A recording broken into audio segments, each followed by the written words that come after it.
Hello, I'm here with a man that I've known for over, I think, 20 years. But I feel I'm getting to know him better all the time. And hopefully, by the end of our little chat, we'll know each other even better. And so will you. It's Michael Hines, who's a director. I would say probably most famous for Still Game, the stage show, and the TV series, but lots of other things besides. I've got my Jakeman's Original in here, just in case you're thinking I've got a bit of a sore mouth. It's just to make my voice not too husky, just acceptably husky. And do you remember Kate Jackson from Charlie's Angels? Uh-huh. Sabrina, she had a bit of a husky voice, and I always found that quite... I'm surprised they didn't advertise Charlie's Angels sponsored by Jigman's Originals. I know. I don't know if they were in the market back then. But anyway, it's lovely to have you here, Michael. Oh, no, thanks for having us along. I think I was saying to a couple of friends about today, and I think we used to work in the same office at the BBC. Yeah. And we had a kind of music show at one end, and I think you were in the kind of arts and comedy side of the office. It was difficult. I came over to Glasgow from Edinburgh to work in children's, and then it kind of went into ents and comedy and other stuff. But at that time, that department was really widespread. And was it the Beat Show or whatever it was? The Beat Room. Beat Room was going at the time as well. Music show. I was always really jealous I couldn't go and work on that. I remember that. Yeah, well, it was funny because a lot of, and I won't name them and shame them, but I felt like a lot of people on your side of the office were a little bit annoyed at our presence sometimes. But you would always kind of almost give us a knowing smile and a look kind of a bit more friendly. So it was that sort of thing of it was a bit like, I get a feeling he's probably like a bit of a weirdo like us in a good way. Yeah, maybe. I'll take that. I'll take that as a compliment. And you used to play in bands and stuff as well. I did. Yeah, I did. I grew up in Scunthorpe at the age of the new wave of British heavy metal time. So we were all rockers. Scunthorpe was a steel town in the late 70s. And I played keyboards, and every week I would get kicked out of a band and brought back in, depending on whether John Lord was in or out. And basically it was because we were in rock bands, and they thought keyboards were rubbish, or they thought it was necessary for the power ballad. And we would be in and out. And I think everyone growing up should play in a band. I absolutely think it should, instead of national service, make everyone play in a band. It does you such good. So I had a ball doing that, and then I moved to Scotland in the early 80s. And ended up joining a pop band in Coatbridge and Larbert, two different ones there. And I was playing synth stuff then, in around about 84, 85. And it was great because I went along and said I can play keyboards, and no one questioned it. And no one said, we've known you. That was a lie. You were a bit rubbish. They just went, great, what have you got? And you brought your stuff along. We played some stuff there. And then when I went to university, I joined an 11-piece blues band. Wow. And had a great time doing Blues Brothers stuff. 11 pieces are quite serious. Brass 4-5 brass, 2 singers, 2 guitars, bass drums. And Big Vern and the Hooters with the Glasgow. Oh, yeah. And then we used to go and play for tenants and things like that. Go and do the Edinburgh and Central Scotland side of it, called Cosa Nostra. Had dynamite time with it. It was great fun. I think that very much fits into the whole notion I've got of creativity. Somebody may end up being a director or a recording artist or a painter, but creativity, I think, is a thing that people are drawn to. And for a lot of people, the idea of being in the band is one of those things you're drawn to. But how do you end up not pursuing that path and moving towards the world of being a director? I used to work in youth theatres, and I ran a dance company in Belfast in the early 90s for a while. And I always used to teach youth theatre drama and young kids.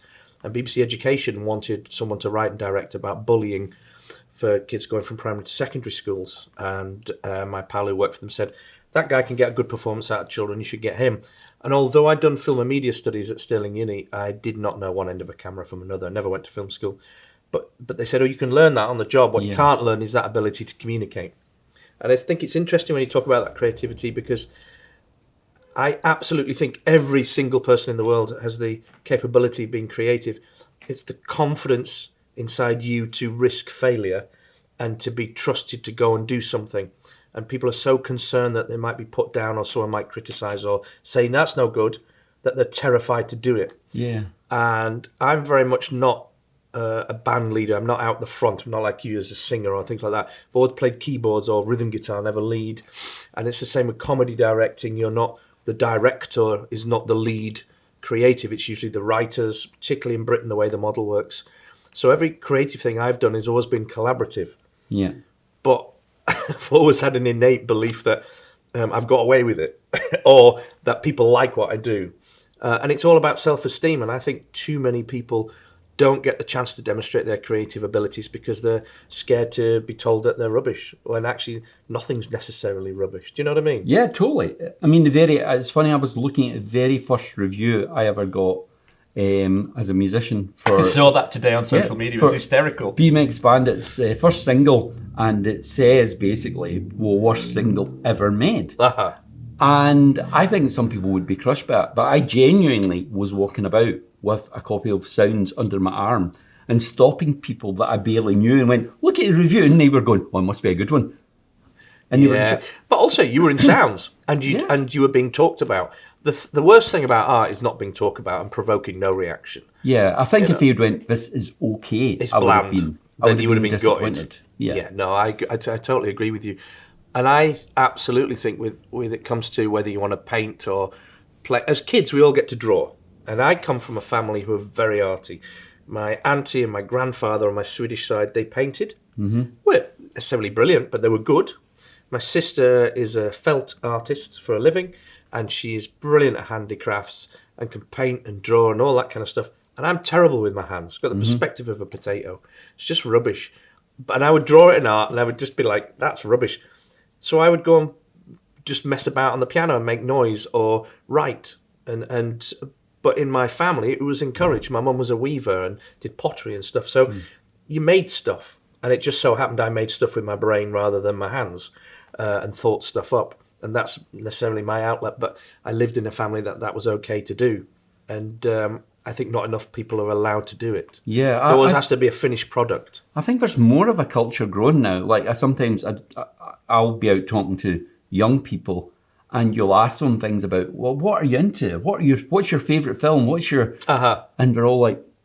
Scared to commit. And I think definitely for creativity, you need to have that fearless thing of not being frightened of being laughed at. I mean, I know we're going to sound like two old people here, but I wonder if that's social media that instantly judges your choice in life. So that if everything you put out there is instantly judged by how many likes or dislikes or comments you get, you're suddenly frightened to say, this is what I think. Your opinion is squashed, and so you go along with what everyone else thinks, or you go along with so-called influencers who have the nerve to say, this is great, and everyone else goes, that's great, right? And I think that's such a shame, you know. And I mean, I was in a rock bands, and we wore denim, and there were mods in Scunthorpe, and we didn't like them. And actually, when I look back, I love mod music. Yeah. You know, the fans of the Police in the late 70s were called mods, which is just a nonsense. And I loved two-tone, and I loved all kinds of music, but we had to stick to that. And that's what you did then. You were in a tribe, but there was loads of you in that tribe, and you all experimented with be it music or whatever. And I think people are kind of homogenized and too scared to put their head above the parapet now. Mm-hmm. You still make some music. Yeah. You've done some soundtrack music? Yeah, I love writing ambient music, and I like writing music for film and television if I can and when I can. And I love noodling around at home on my keyboards, just writing ambient instrumental stuff. And even I'm embarrassed to say it sometimes that I love Vangelis and Jean-Michel Jarre, things like that. But that's and Tangerine Dream and things like that. And those kind of really long, winding stuff. I like writing that, and I like playing the piano. So I still write mainly for myself, but you know, I kind of shape it and look at it and have fun with doing it, and that's the main thing. I think music very often it's about context, because I think there was a time where people like Vangelis and Jean-Michel Jarre and things were sort of seen as being, I guess on the back of punk, they were seen as being a little bit uncool and a little bit brainiac-y and stuff. But I think out with the context of time, now people look at those and go, no, they were great. But it's funny because I've always admired your ability to say, I love this artist, and you don't care what anyone else thinks about that artist. When I look at your social media stuff and you say there was something you put up last week and I can't remember what it was, or be your love of Disney or things like that. Yeah. And having the nerve to put that out there, that's brave. And I don't have that complete bravery. I'm still a little bit withheld. You know, one of the best gigs I ever went to was Status Quo at the Apollo in Glasgow. Unashamed, it was just fantastic. It's not something I go around shouting about. But one of the guys from Bell and Sebastian, his favourite band. Status status quo. quo, and Yeah. people would probably be surprised by it. Yeah. But to have that nerve to say, I like this, you get admired for doing that, you know. Yeah, I don't know what it was. I actually used to like the almost people calling me weirdo and stuff like that. So I think it encouraged me. It was almost like, what can I do tomorrow to annoy them even more? All these people who think I'm an idiot and a weirdo. I'll take a hat today. Yeah, definitely. But so you started directing children's television. Well, it was education, BBC Education Right. in Edinburgh, and I learnt an enormous amount on the job, because I'd done quite a bit of radio, and I'd love to tell stories with words, but I didn't really think pictorially. Just going through what I was telling you about the family, I wasn't the one who was visual, and I would always write, and I couldn't see a picture in my head until I'd written it down in words, and then the picture would come from the words. But very slowly, when I started to direct television, my producers would say, you need to tell the story with pictures, and the words help. And both are essential, but you have to have the pictures to go with it. And I'd be like, oh, right, that's a good point. But starting in education, where you had 50p and told to come back with a series about the Jacobites, really trains you well. That this is how much it is. It's like when the bands have endless millions to go and do an album. It's usually not focused. Yeah. When you've got this much time and this, you focus it. It's Limitations are great. absolutely. It's like a river. A pond or a big pool of water has no end, whereas a river has sides, and they're the limitations, they're parameters, and that gives you focus and direction and current. And I think that. So I learned an enormous amount of BBC Education, and at that time, I was going to say serendipitously, but I can't say it, so I'll put luckily. The BBC in Glasgow had just started a new children's department, and they were looking for directors. So I had an interview, a board as they call it, and got one of the two jobs and went over, and then got trained to do multi-cameras, like the three guys here today, the three cameras there. Trained up in BBC multi-camera and single camera, and spent maybe 4 or 5 years. And the best thing about children's telly is you got to do entertainment, you got to do comedy, you got to do drama, you got to do bands, you got to do live, you got to do single camera, I used to do the Saturday morning kid shows. I directed the Spice Girls' first ever live performance, stuff like that. So it was terrific fun, quite nerve-wracking. You would go on at 8 o'clock in the morning and you went up till grandstand, and you were live on telly. Yeah, I worked in that world. Like just a few years after you, I was doing that sort of stuff. And you were desperate for Scooby-Doo to come on so you could have a pee and a cup of tea, because then there was 20 minutes of cartoon to get broadcast. So I did that for a while, and then there was a great kids show called 50/50. Oh, yeah. These two might remember, which was all about massive inflatables and 50 kids from each school shouting and bawling. And the designer of that designed Chewing the Fat. And he said to the boys in Chewing the Fat, who needed a new director to go network, I'm working with this guy, Michael Hines. He loves comedy. He's a nice, funny guy. I think you should meet him. And so after doing a set of 50/50s, I went over to meet Ford and Greg, chatted to them. And they said, oh, we'll bring you on. So I moved from there to go and do Chewing the Fat. And it's interesting, actually, Douglas, because at the end of that, I did the last series of Chewing the Fat and the Hogmanay specials and Christmas specials. And then I was also doing children's dramas at the time with a wonderful man called John Adams. And at the end of that, I got the potential chance to become a full-time job of editor of children's dramas in BBC Glasgow. So I would move away from directing to producing. And then the boys, Ford and Greg, said, oh, we're going to do a sitcom about the old guys that do the songs in Chewing the Fat. We're going to call it Still Game, from a theatre show. And it was one of those moments in your life where you go, I could go and do that, I could go and do that. Both would have been right. I happened to choose carry on directing and go and do Still Game, and that's why I'm sat here today. I could have gone on to edit producing drama, and I'd be sat somewhere else today. And I don't regret either choice. I'm delighted with the choices it has made. It's brought me where I am today. But I absolutely remember that moment. Yeah, I mean, that's what it's about, isn't it? It's about, I remember I was accepted to go to art school in Dundee, but I just started mucking about with my friends Sean, Francis and Norman making music. I was like, I'd rather go to this not so illustrious art course, a tech college in Glasgow, than go to a proper art school, because I'm having real fun making a racket with them and getting up and showing off on stage. And both would have been right. That's the thing. I absolutely think today, if I turn left when I go out the building or right, that's my life changed forever. But it doesn't matter, because it's a choice you make, and just be happy with it. Because you could very easily say, oh, I wish I'd done that. But you don't know that. You don't know if you'd done the other thing. If you'd gone to Dundee, you might have become a world-leading Turner Prize-winning sculptor. Damn it! You know, again, you know, whatever. No, I know what but you when mean. you look back Yeah. now, you're the man of your sum of experiences because you made that choice. And you can't. The thing is, I think you're a fool if you ever get caught up in the going. If only. What would have? Because what's gone? Yeah, that's true. Yeah, that's true, actually. I think that, apart from when you fuck up. Apart from when you go, if only I hadn't done that. And you're like, yeah, that was probably a wise But thing to sometimes the remember. fuck ups lead to great things as well. You learn from them and you bring Yeah, something yeah. out of that fuck up into something else that you do. What art did you do? Well, I ended up going to Cardonal College and specialising in pottery, which I'd never done pottery before. Wow. And I thought, well, no, I won't be any good at that. But that was my specialism. Do you still ever pot?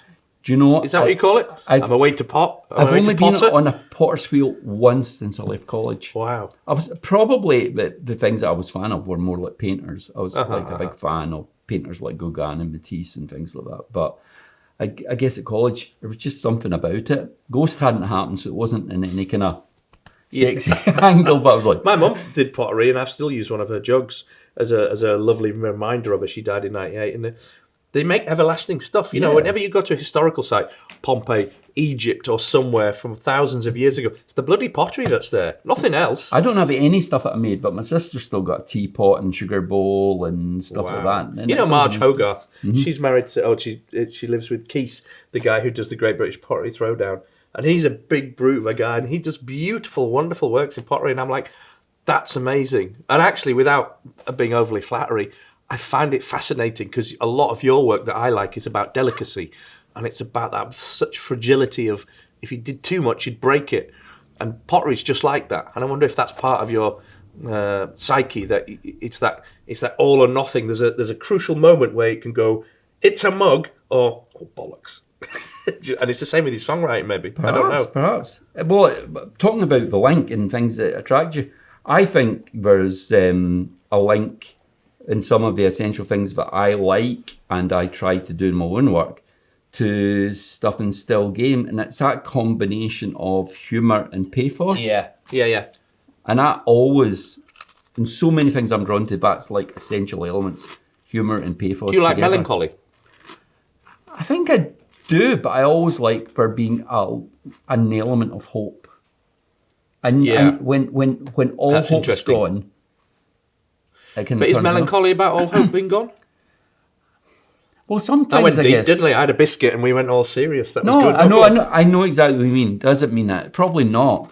But yeah, I guess. Yeah, I think I think do. as long as you don't wallow in it. I love melancholy, and I love that kind of fondness or wistfulness. But you're absolutely right, and maybe it's because we're a similar age. I need hope or something of redemption at the end of the day. Yeah. I love films and works where there is that. I can't be doing with that Glasgow miserablest sense of someone stabbed his dad and that's the end. Even if it's the tiniest little hint of hope, that's fine. Yeah. No, you're right. There needs to be something. But yeah, I think Because I think it stops you being cynical. And that's something I can't be doing with our art, is a cynicism about it. When it's only purely cynicism, because then there's no end.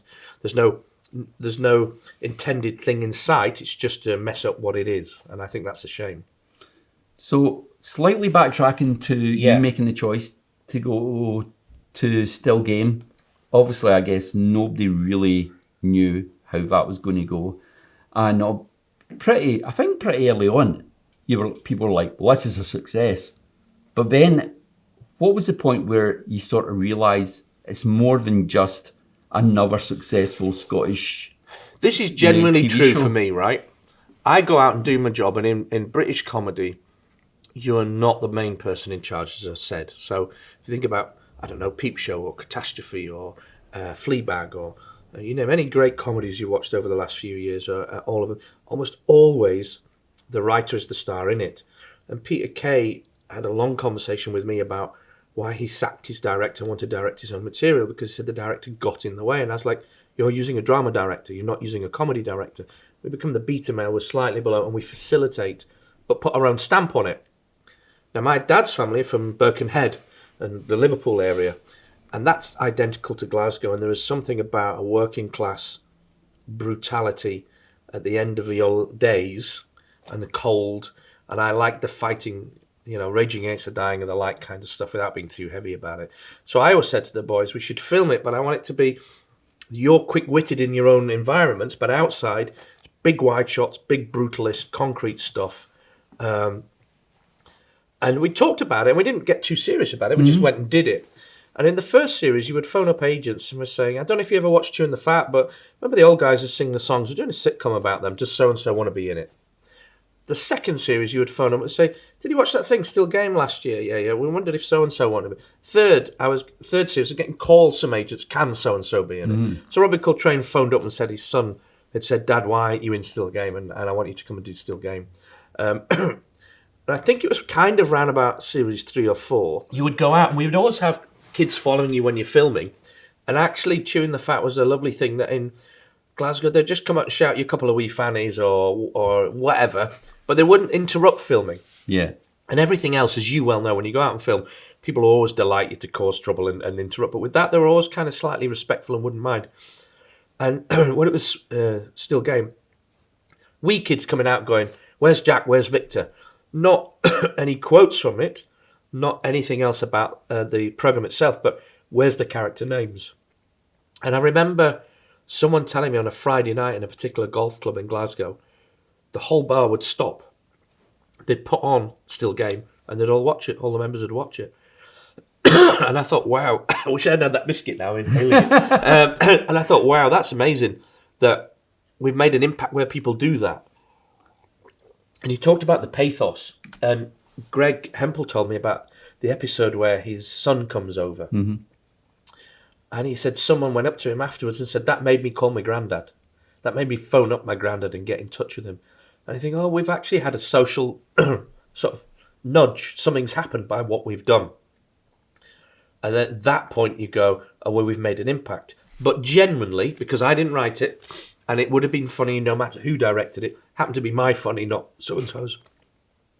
I don't think I was generally aware of a success thing. The first time I realised the enormity of it was when the guys came back to do the stage show. Because they had... We'd not done anything for 6 years. And they said, we're going to do some stage shows, and we'll do 5. And then it became 15, and then it became 20, and then it became 21. And you suddenly realise it wasn't your show anymore, it was the people's show. And I don't mean that grandly. It's just we couldn't mess about with it anymore because they wanted what they wanted, and they wanted to see it. Yeah. And you could still do new material. I guess it's like a band. Everyone goes along to see the hits, but you still want to do new stuff.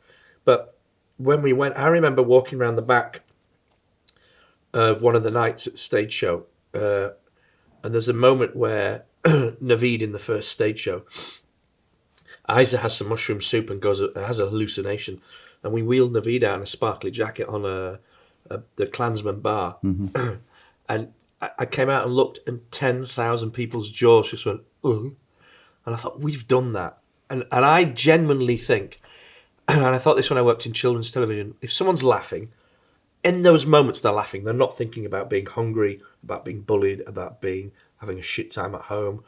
They're in the moment and they're laughing. It's a Zen thing. They're happy at that moment. And to cause that and to see that, I was like, wow.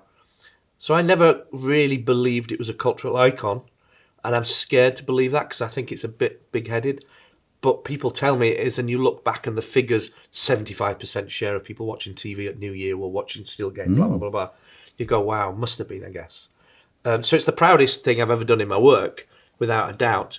But also my feet are on the ground because, I didn't create it, I didn't write it. I brought the words off the page and put them on the screen, and did the stage shows, which were enormous fun. But yeah, it's a fascinating thing when you look back at it. But I think if you're in it, you just get on and do it. It'd be like you coming up with one of your songs. Yeah, people do. People bring their own thing to things. There's so many songs that I've written. There's ones that I'll think, almost you go, well, people really react to this one. And then it's another one, and they go, I was going through a really difficult time, and that just felt like it was written for me because... And then they tell you the story, and it's nothing like where you were when you wrote the song. So you almost don't own the impact of your songs. Yeah. You create them, but you don't own the impact of it. And that's what I think about Still Game is I created the visual representation of those words. Well, the three of us did. We always interacted with all of it. But we don't own the impact of it, I think. It reminds me, I don't know if you've seen a film called Sullivan's Travels. It's an old Preston Sturges film. And it's about this director who has made these real hit comedies that people love. And he just, splitting their sides with laughter watching them in cinemas. But he wants to be a serious artist. And so he decides he's going to go out and walk in the kind of undercover, almost live like a hobo. Right. And then he'll make this really, profound statement about how difficult life is and things.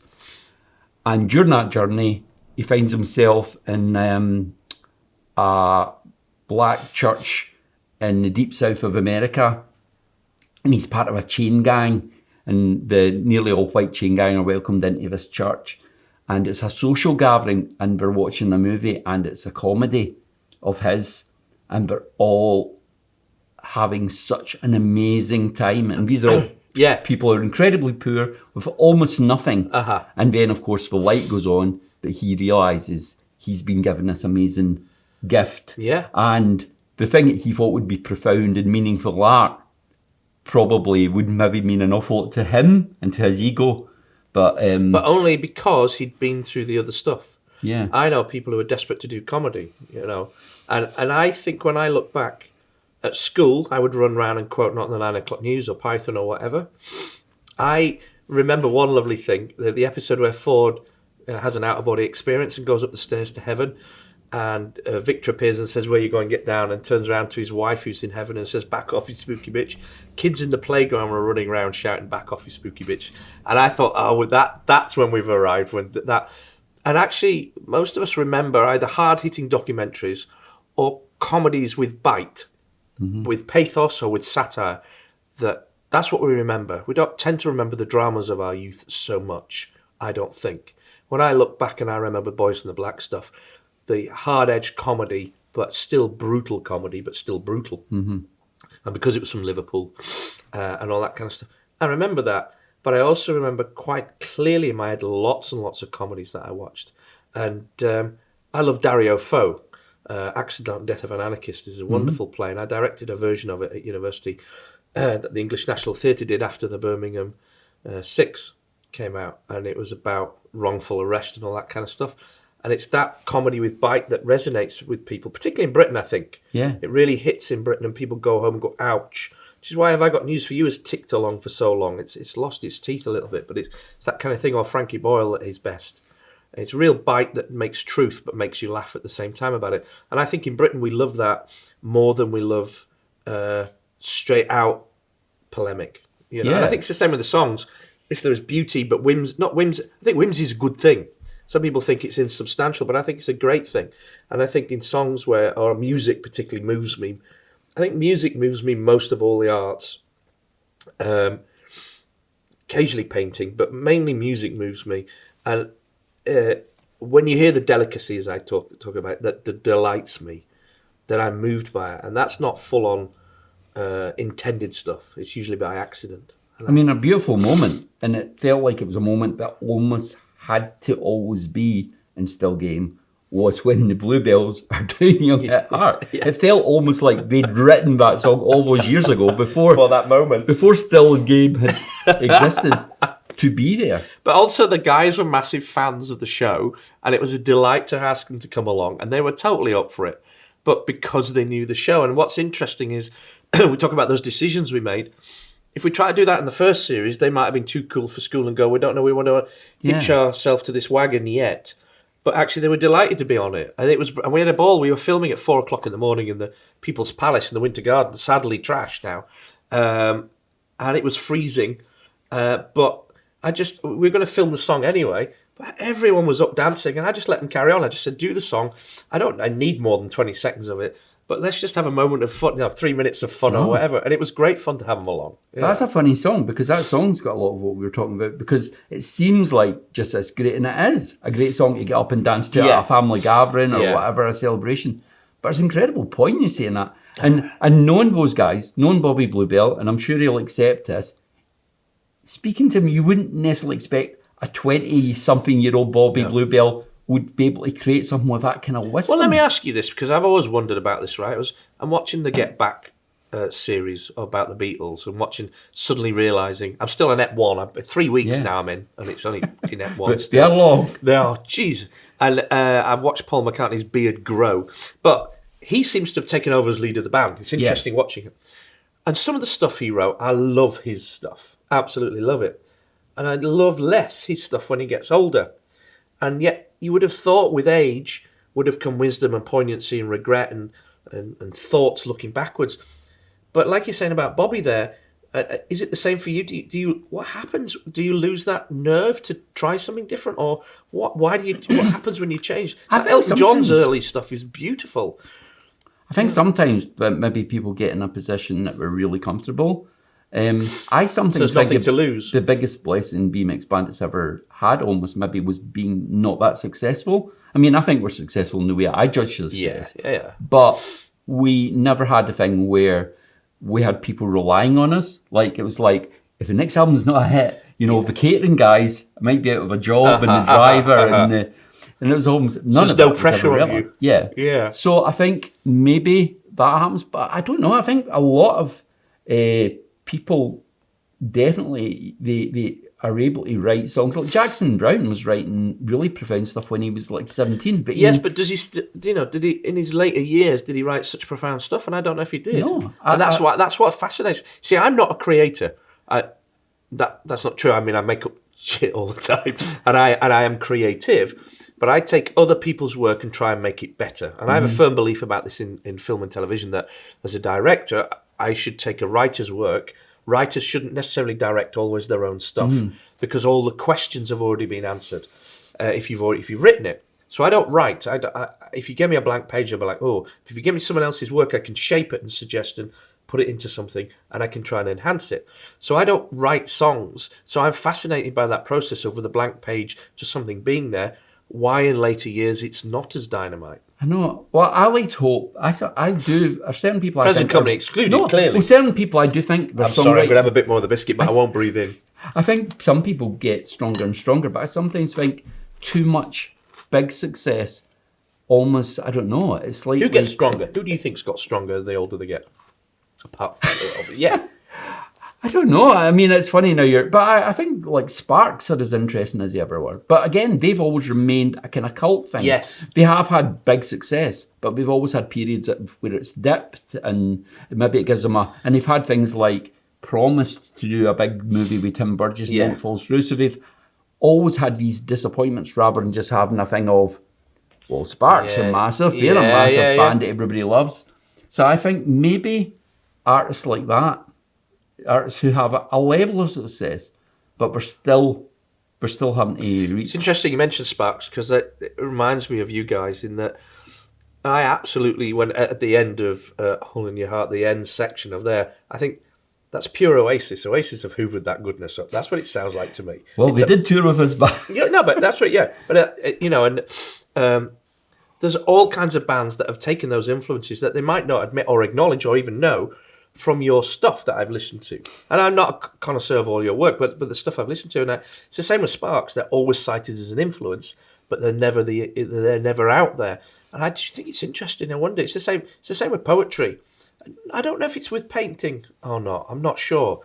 But even with poetry, or you look at the Stones, who I loved as an early band, and I still loved as a mid band. Now have they lost that? They haven't lost that anger. Maybe they're too rich to be angry. Are they? Do you know what I mean? I don't know. I can imagine I wouldn't be that angry if I was like. Yeah. If I'm trying to think which one I would be, but both of their lifestyles were a bit different than mine. The things that they seem to want. Yeah, but it's funny, isn't it? Though, because it's in them. It's in McCartney to write beautiful, heartbreaking stuff. I still think he can. Yeah, but I think maybe even he would accept that was the time. That was his golden time.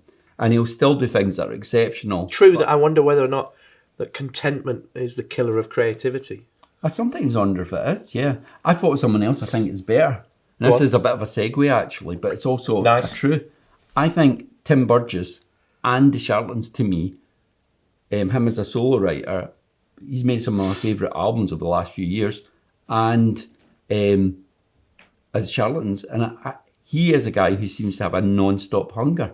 And we're actually going to have a little 5-minute aside from this, and we're going to watch a little film about Tim Burgess. I did a couple of gigs in Straven a few weeks ago with Tim Burgess and some friends, and I had a little chat with Tim about the gigs, and also with Mark Collins, who came up for the gigs as well, Mark from the Charlatans, and we talked about the listening parties, and we talked about gigging together and stuff like that. There's a little bit of background noise because it was a bit of a happening room, but you can hear what he's saying, and he's got something to say, and so's Mark. Douglas T Stewart here. I'm with Mark and Tim from the Charlatans, and we're in Straven. First time, I came to Straven a lot with my parents, but your first time in Straven, and you've done one show, one more show to do. How was last night's, and how do you feel tonight's is going to be? Last night was I wasn't sure what to expect because I've never been here before. I saw the room, wasn't sure what to expect, and I thought it was going to be quite sedate, and it was completely not sedate. It started off sedate, yeah, but it ended up quite raucous, which was I was very pleasantly surprised by. Serious drugs. That's what got it. Oh yeah. The guys that were involved with me, I mean, I was there on stage as well, doing a version of Serious Drugs, which was a big thrill for me. Big thrill for me. I said I don't think I could take it much longer. She said maybe a tablet should be stronger. Get some serious drugs. Get some serious drugs. You'll have to ask about listening parties. There's now more than 1,000, but just the other day it was the 1,000th listening party. I know it seems like a strange thing, but the first one was the Charlatans listening party. The most recent, the 1,000th one was Blondie. How can you do 1,000 listening parties in that length of time? It's like a year and a half or something. Well, it started off as one a night. For the first 3 weeks, I had one a night planned, and then but within the second week there was more than one, and then there was times where it became like a festival and things like that. So there was like 10 a day and things like that. And then It's amazing. For a lot of the time there was 4 a day. And I guess it kind of took over your life, but maybe in a point where it was good to have someone to take over. And good for other people as well. Good for other people, good for me because it kept me focused during lockdown. I was supposed to be going on tour with Solo, and obviously stopped. And then just as that stopped, the kind of listening parties started to take off. So it kind of kept me quite focused actually. I need to be doing something always. The only one I see is mine when she walks down the street. The only one I see has count her name into me.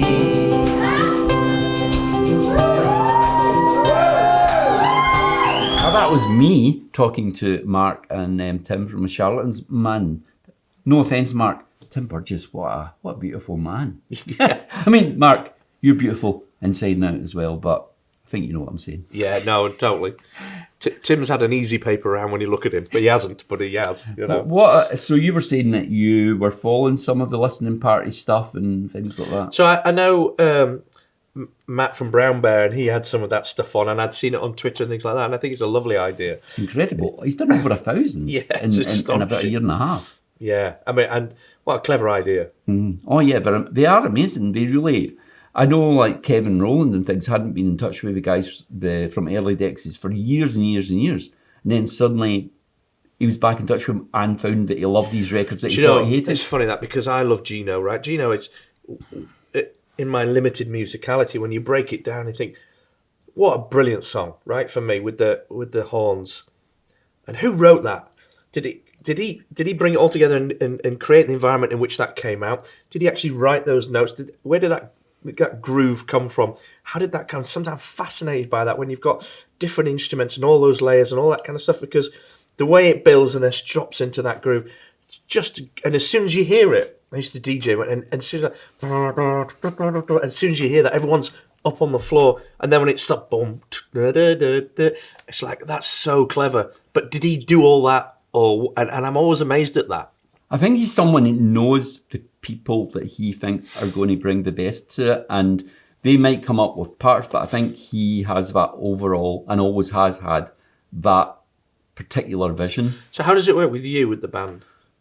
Well, I'm a really primitive musician. I've not played the guitar in over 30 years. And when I did play it before that, I was very, very bad. So I've sort of even forgot where chords are and things. So I would imagine it might be a bit like Kevin Rowland. I can sort of hear it. And if I tried to play what I can hear, it wouldn't be like that. So I've been lucky that I found and been able to always find people who can bring sort of what I hear or what I imagine into life. Someone said to me once about composing, don't let your technical incompetence limit your creative brilliance. Because in my head, there's a wonderful little essay by Ben Okri, the Nigerian writer. It's called Birds of Heaven, and it's about everything up there is beautiful and perfect. And as soon as you press the first note or write the first word or daub the first stroke, you fucked it. But up there, it's perfect. And that nerve to release it and try and get the best it is. And I guess if you associate with the people who understand the vibe you're trying to create and also are technically very good, then that match, hopefully something will come out of it. And I think it's the thing of as a mutual trust thing as well between us as collaborators. So, and sometimes, there will be the actual collaboration where we write together, but sometimes there'll be songs which I would be seen as being a writer. And it's that sort of thing of me bringing stuff to people, and I think always reaching beyond what my own talent would be able to do. So you don't go in your head, I was thinking this would start on G and then go to A or whatever. You would sort of like, these are the lyrics, and I was thinking of this kind of mood. I would hear the melody. And I very often hear all the counter melody bits, and I would hear the chords. See, that's the skill, creating melodies out of nothing. I am full of admiration of people who create from nothing. But like Burt Bacharach, who incredibly accomplished pianist, who you would assume would sit and write at a piano. Yeah. Doesn't. He never writes at an instrument. Wow. Because his thing is, he says, even the most accomplished musician will have shapes and things that you'll be drawn to. Absolutely so agree. He always writes a melody and then uses that incredible facility he has for chords and knowledge of chords that other people just wouldn't know, and then be nearly that kind of stuff. Finds the best stuff. Well, that's interesting, because there used to be, was it Music Maker? It was a free magazine you used to get in music shops. Then it always had Chord of the Month. And when I used to play piano, I used to think, if I sat down at the piano and said, right, I'm going to do a little boogie, because I used to be a blues piano player, instantly my left hand would start doing the boogie roll in C. That's what I do. And then I would start playing in C, because it's easy, and my hands just go clunk. That's where they are.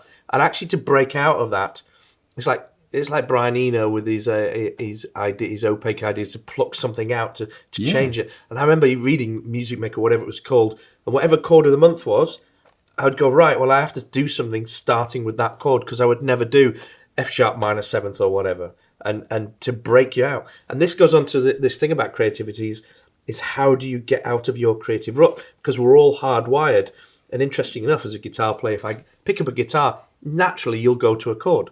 You just do. You'll still do it. And how do you get out of that? And I've been thinking about this for ages, this kind of idea of creative theory about how do you get out from being, as soon as you think, right, I need to do this, oh, well, there's my comfortable creative rut. And sometimes that's really good, because that's what you're good at, and it's well worn, and you've perfected it, and you've done it really well. If I'm going to shoot a scene, if I was going to shoot us two chatting, and I'd be like, right, well, I'll do it here, I'll do it there, they'll be like that. I might come over the shoulder this way. I might do another one to establish where we are, and that would do me. But how do I occasionally break out of that and don't instantly fall to that? Because although it works, is it the best way to do it? And sometimes the best way, of course, in filming for me is I only have an hour, or I only have one camera, or I don't have one of the actors, or blah, blah, blah. So the best isn't necessarily what's the most perfect visual element. It's about what keeps all the plates spinning. And I worked it out that for me, creativity is about asking the right question. And if you ask the right question, then you'll get the right answer. Because if I say to you, think of a dog, in your head, you'll come up with a dog. If I say, think of a photo of a dog, you'll get a different answer. And if I say, think of a real dog as opposed to a cartoon dog, and now you're thinking of something else. And so I believe that as a director, when I'm looking at a script, I have to ask the right questions to get the right creative answers, and only that way will I get the best creative answer. And I think all too often it's very easy to fall back into that rut of going to the same chord. Yeah, totally. Like Bird Baccarat or whatever. And it's really interesting when you get down to it about how do you create without going back on what you know is, because that's how you create in the first place.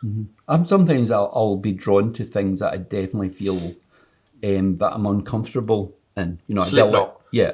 Well, it's almost that sort of thing of going, I don't think I've ever done a kind of like a death metal track or whatever, but I would almost go, I'm not sure I get that or I like it, so I'm going to have a go at doing something. Do you ever like set yourself a task of, say, writing a song that's only 1:20 long, or just for the exercise? Yeah, well, a guy approached me as a collaboration project. He said, do you want to come up with a melody and words and just send me you singing it with no backing whatsoever, but it's got to be a maximum of 1 minute long. Wow. And you can write about anything. And I wrote a little song about being embarrassed when my dad used to dance on the living room floor.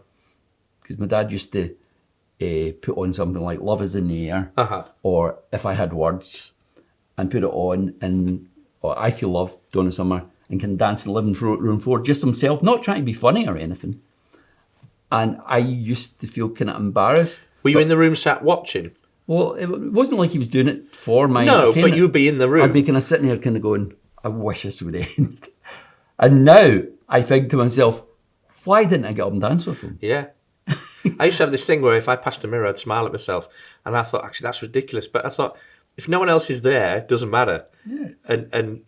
So it doesn't matter. And I love dancing. I'm not great at it by any means, but I would happily get up and dance and do that. But you become aware of other people's watching.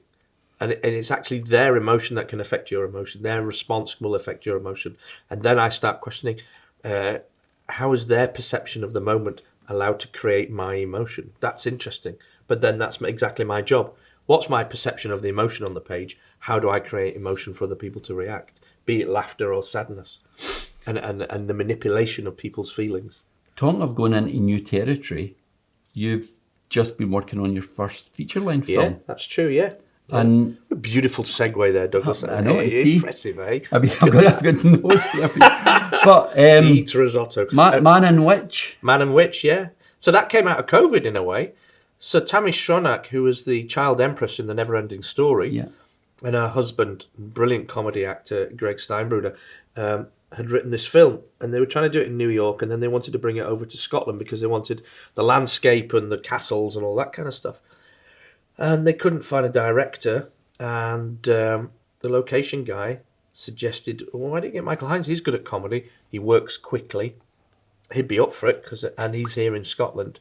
And so I went and met them. I drove up to the House of Brewer for £47 cup of coffee, and they were in Inverness, and we kind of met in the middle. I mean, it wasn't, but it nearly was. And we had a good meeting and a chat, and I read the script. And it's a bit like a reboot of The Princess Bride. It's funny. One of my favourites of all time. Yeah, there's so it's a little bit arch, a little bit knowing, and it's about a man who, in order to want to get a wife, has to break a curse on him.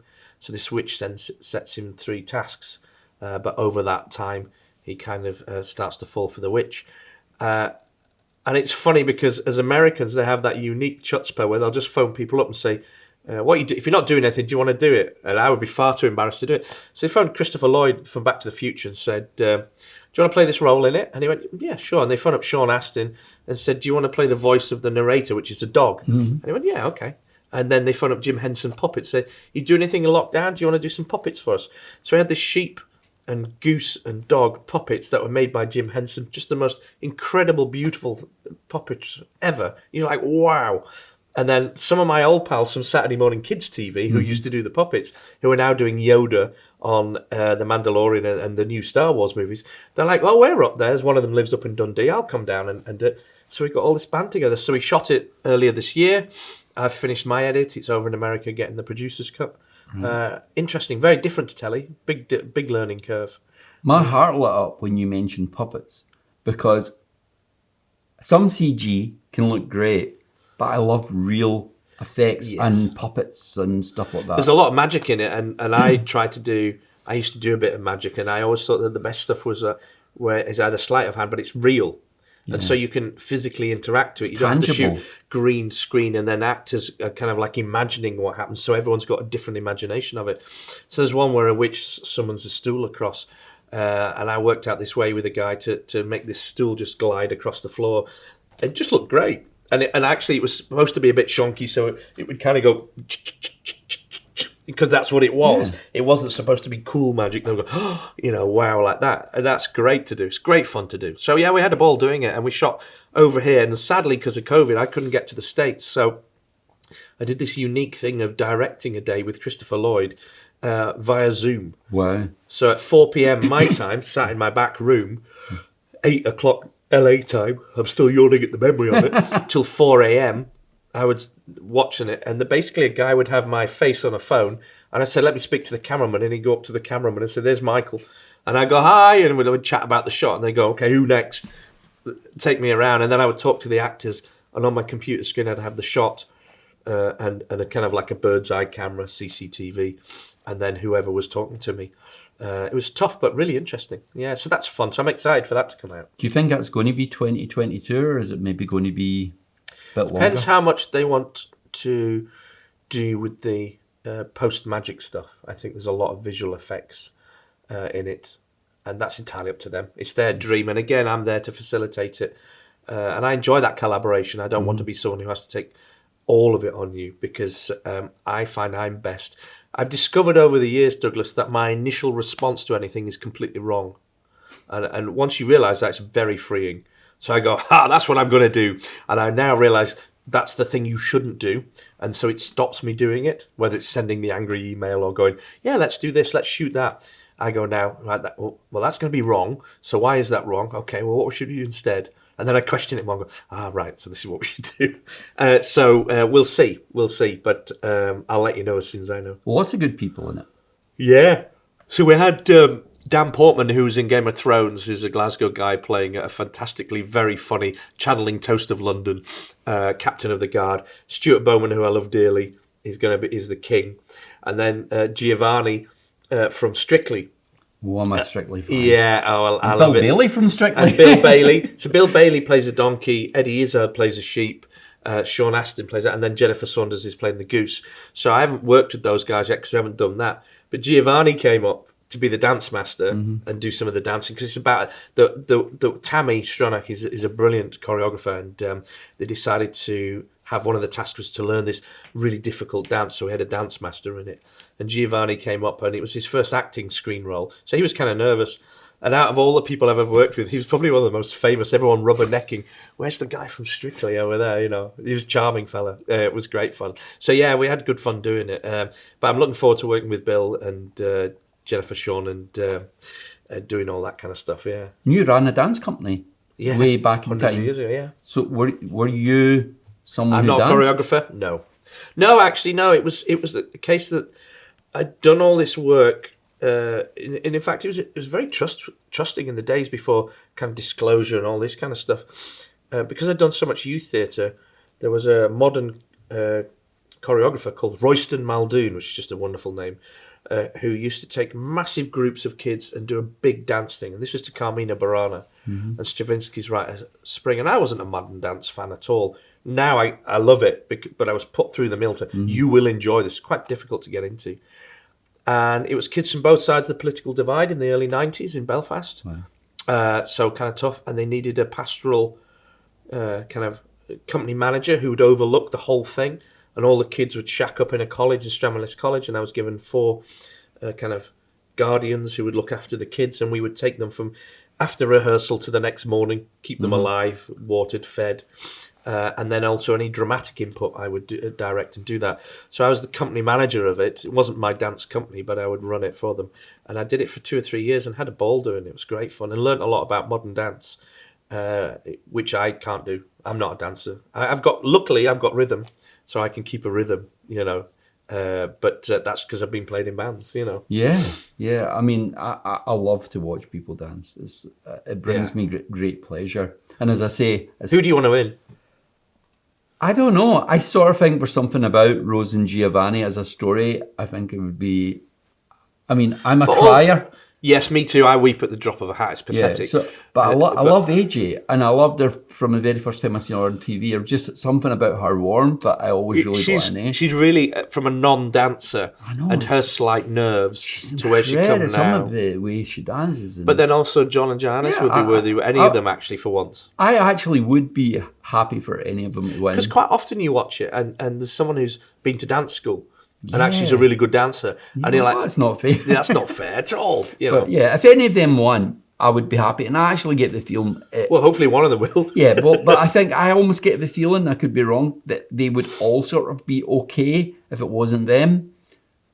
Yeah, I think probably as heterosexual middle-aged white men watching it, they've all had difficulties in life that they've had to face. Yeah. And I think they all have empathy for each other's difficulties that they've had, the shit they've had to put up with. So I think any of them would be worthy with us. And all of them are great dancers. And I felt for Reece because, you know, what a year to be involved in, because he was a fantastic dancer. Yeah, I mean, from the very first show, he could really move. Ori from the other year, he was as good as him, I think. Yeah. But then, of course, me and Kirsty, my wife, we're sat there shouting all these comments as if somehow I'm a dance judge. And I was in Sweden last week with my auntie and uncle, and we were watching it on catch-up on the vid. And my uncle comes over and he says, "I didn't know you two knew so much about dance." And we're like, "We don't. We're just like shouting what we pretend we know." That's a scandal. Yeah, I mean, I love it. And by when this goes out, everybody will know who's won. I know, we've already dated this now, haven't we? Oh, do you think Red Rum will win the national? Let us out. So, briefly, what's next? Do you know what? I do a lot of teaching, and I really enjoy teaching and trying to get people to realise the realities of working in what I call a creative industry. So in television, I'm proud to be a jobbing television director. I've done a couple of adverts, worked with Ford and Greg recently on their whiskey campaign, do all the tonics adverts. I love doing that. There's a couple of series coming up that I've been asked if I'm interested in doing. So I'm in that position where I can kind of not pick and choose by any means. That would be arrogant to say, but I've got options and it's nice to choose. Yeah. But you still need to go and work and do stuff and earn money. Mm-hmm. So you're very much in Scotland. You have to be a jack of all trades. And I alternate between doing big multi-camera stuff and single camera comedy and drama. And so there's a joy in doing both of those because I like the variety of things. It's the same as you, I'm sure. But I would love to get more into film now, and I'd like to see what would happen when Man and Witch comes out, just because it's a new craft to learn. Yeah. So I've got a particular film thing at the moment I've been asked if I'm interested in doing. I've got a couple of TV series, and I also did something really exciting like a couple of weeks ago, which unfortunately I had to sign an NDA, so that was a waste of time telling you about. And so that there's lots of interesting things, but always my motto in life, Douglas, has been something will happen, and I have no idea. And my wife Kirsty, her mum and dad were teachers, and her brother's a teacher, and she's got auntie and uncles who are cops, and they all work in public service, and they are all like, how can you do that without a safety net? Whereas I've always been freelance, so I don't understand how you can go and take the king shilling and work always for something. So I don't know. It's like I was asking you earlier, do you have to generate your own work? How do you decide what's next for you? No, and a lot of the time there's no plan. And I like it that way. But there has to be a little plan. Yeah. Because you have to earn money. And that's the industry part of it. And you have to earn money using your unique creative talents. So do you think to yourself, well, I'd like to do this, but will someone pay me for it? Or do you... There's sometimes a bit of a balance. It's like, I don't necessarily think this is going to earn me any money, but I really want to do it. So I'll do that. But I'll find this thing I want to do slightly less, but let's face it, it's not going to be like working down a mine. So I'll go and do that as well. And that way, hopefully I can pay the rent. Imagine you down a mine. Look at the muck in here. I know, I wouldn't have been good down a mine. And I'm tall, I would have had to bend down all the time. Yeah, that's true. It's funny, isn't it? Because everyone, I think, in the creative industries go, that would be my dream, but this will pay the mortgage.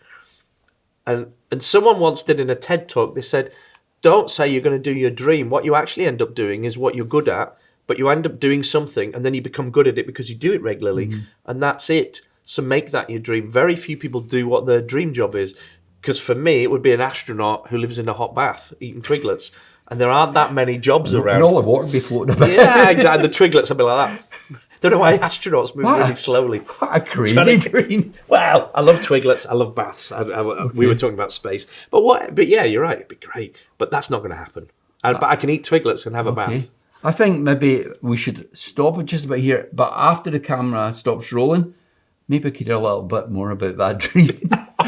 Well, Michael, thanks so much. It's been a pleasure chatting. Thank you so much, Douglas. And don't be a stranger. And I'm very much looking forward to it. Yeah, Man Witch, as I think you say, I'm very much. But honestly, as soon as you said Princess Bride, puppets, I was like, fairy tale. I'm like, well, just a quick thing before we finish off. That ability and confidence of you to say, I love that kind of stuff.